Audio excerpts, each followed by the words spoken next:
ang gihimo sa chief priest, gibayran niya ang soldiers. Gibayran niya ang mga sundalo.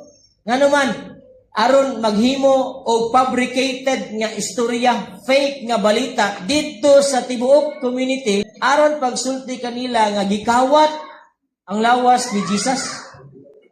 Duha ka senaryo, ang mga babayi nag-report nga si Jesus buhi. Ang kaning mga soldiers nag-report sa chief priest nga si Jesus ang naay anghel nga nagpakita, pero gitwist kini siya kay ang chief priest gustong iyahang ipakita nga gikawat sa mga disciple ang lawas ni Jesus. Gibayran niya ang mga sundalo para maghimo og magpakalat og fake news. And they took the money and did as they had been instructed. But for the disciples, they responded differently.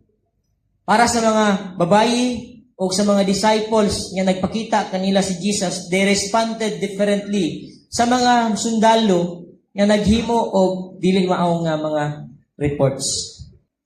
When the disciples saw Jesus, they worship Him. When the guards or the soldiers know that Jesus is risen, naghimo sila og storya nga dili na tinuod, kay ang tinuod gikawat ra ang lawas ni Jesus sa iyahang mga disciples. Kita nato ang diferensya sa duha ka storya. There are people nga nakabalo sa kamatuoran ug ilang gisimba si Jesus. There are those individuals nga nakabalo sa kamatuoran pero ilang gituis ang kamatuoran ug nagpakalat sila balita nga dili mao. Before kita moabot sa charge ni Jesus to go and make disciples, dili diya lalim nga ang kalaban sa mga disciples is the authority of the chief priest. Kaya ang pagsulti sa mga soldiers nga gikawat sa mga disipulo ni Jesus ang iyang lawas, nga pulong, naatoy authority from the chief priest.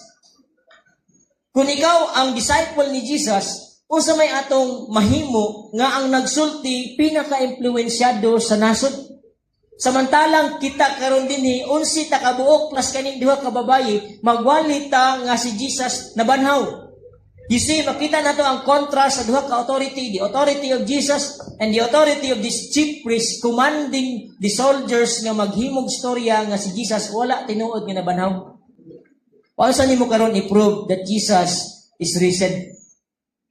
Sa conflict nga ang imong kontra ang authority sa tibuok nila nga nasod. Ingon si Jesus to comfort His disciples. Pag-abot na to sa verse 18, and Jesus came up and spoke to them, saying, all authority